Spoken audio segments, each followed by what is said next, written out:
Should nothing of our efforts stand, no legacy survive, unless the Lord does raise the house in vain, its builders strive. To you who boast tomorrow's gain, tell me, what is your life? A mist that vanishes at dawn, all glory be to Christ. Welcome to the Open Bible Podcast. I'm Jeremy Kaliba, and I'm the pastor at Church of the Open Bible in Ponoka, Alberta. And along with Ethan Jones, we've been going through the book of Proverbs one chapter at a time. And the goal of Proverbs is character formation. And the means how that formation happens is by adhering to or subscribing to wisdom. What is wisdom? It's living by faith according to God's character and order. Until now, we've had snapshots and short videos of the particular shape of this lived wisdom in many forms, in many areas, in our speech, sexual purity, our work ethic, friendships, correction, contentment, and so on. And today we're in Proverbs chapter 19, and we're going to focus in on another area of life. But first, let's read the chapter together. Better is a poor person who walks in his integrity than one who is crooked in speech and is a fool. Desire without knowledge is not good, and whoever makes haste with his feet misses his way. When a man's folly brings his way to ruin, his heart rages against the Lord. Wealth brings many new friends, but a poor man is deserted by his friend. A false witness will not go unpunished, and he who breathes out lies will not escape. Many seek the favor of a generous man, and everyone is a friend to a man who gives gifts. All a poor man's brothers hate him.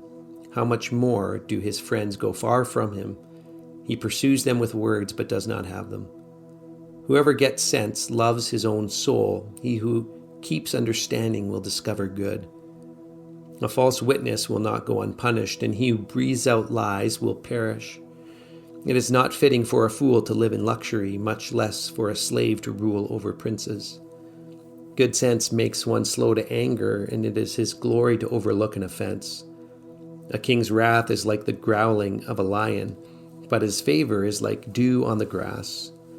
A foolish son is ruin to his father, and a wife's quarreling is a continual dripping of rain. House and wealth are inherited from fathers, but a prudent wife is from the Lord. Slothfulness casts into a deep sleep, and an idle person will suffer hunger. Whoever keeps the commandment keeps his life. He who despises his ways will die. Whoever is generous to the poor lends to the Lord, and he will repay him for his deed. Discipline your son, for there is hope. Do not set your heart on putting him to death. A man of great wrath will pay the penalty, for if you deliver him, you will only have to do it again. Listen to advice and accept instruction, that you may gain wisdom in the future. Many are the plans in the mind of a man, but it is the purpose of the Lord that will stand. What is desired in a man is steadfast love, and a poor man is better than a liar. The fear of the Lord leads to life, and whoever has it rests satisfied. He will not be visited by harm. The sluggard buries his hand in the dish and will not even bring it back to his mouth. Strike a scoffer, and the simple will learn prudence. Reprove a man of understanding, and he will gain knowledge. He who does violence to his father and chases away his mother is a son who brings shame and reproach. Cease to hear instruction, my son, and you will stray from the words of knowledge. A worthless witness mocks at justice, and the mouth of the wicked devours iniquity. Condemnation is ready for scoffers, and beating for the backs of fools. We lived in downtown Texas for 3 years as I was working on my master's. And nearby where we lived was a grocery store called Aldi. And Aldi has less frills than no frills. But it had great deals, so we loved it. And we would go there for shopping. Anyways, I remember walking up to the store, and this man in tattered clothes approached us as a family. And he said, "Do you have $5? All I need is a couple of dollars to buy some food. Just $5 for some food." Now, we weren't making any money. In fact, we were losing it since I was a student. We were paying for tuition. But God had been taking care of us. And I had a $5 bill on hand, so I gave it to him. We did our shopping run. We got some good deals and then left the store. And as we were leaving the parking lot, I saw the same man again.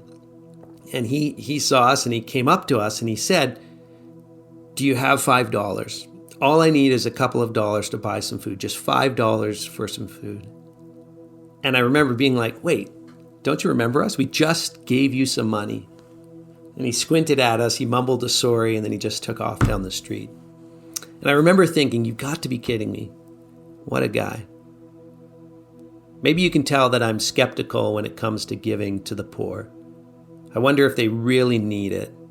I wonder what they'll use it for. I wonder if they couldn't just get a job. Well, if you're like me, then you and I need the education offered in Proverbs regarding the poor. Listen specifically to verse 17. "Whoever is generous to the poor lends to the Lord, and he will repay him for his deed." Verse 7 says that to the world the poor look like they have no one, that they are alone, that they're without friends. But what does verse 17 reveal about the poor? That they are the Lord's. That whoever is generous to the needy is generous to the Lord, and that the Lord will reward him. This is the character of our just and gracious God. He is near the needy. The destitute are dear to him. Widows, orphans, the poor. The Lord is their creator, and he loves them. So what is desired and commended is kindness and love toward the poor. Listen to verse 22. "What is desired in a man is steadfast love, and a poor man is better than a liar." As if that's not enough, listen to a couple more Proverbs from the book as a whole. In chapter 14, verse 21, "Whoever despises his neighbor is a sinner, but blessed is he who is generous to the poor." Verse 31, "Whoever oppresses a poor man insults his maker, but he who is generous to the needy honors him." In chapter 28, verse 27, "Whoever gives to the poor will not want, but he who hides his eyes will get many a curse." Hides his eyes. Brothers and sisters, don't hide your eyes from the poor. But what if they take advantage of me? What if they use it for drugs or alcohol? What if ... Listen, be smart, but not stingy.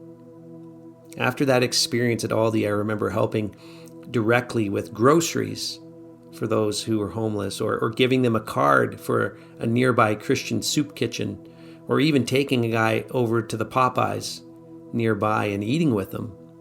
Be smart, but above all, be gracious. More than anything, be generous, even to the point of getting taken advantage of occasionally. Why? Because of God's outrageous grace to you, which, I don't know about you, might take advantage of that grace occasionally. So don't hide your eyes. Esteem them, accept them, love them. I have much to learn in regard to my heart for those less fortunate, but I have good examples of those around me. And one such person is my friend Jay. He's the pastor of the Lutheran church in town. And because of where the church is situated on the highway, he has ample opportunity to serve those less fortunate, and he does. Currently, he's even helping out a couple that are living with him who can't find a place to live.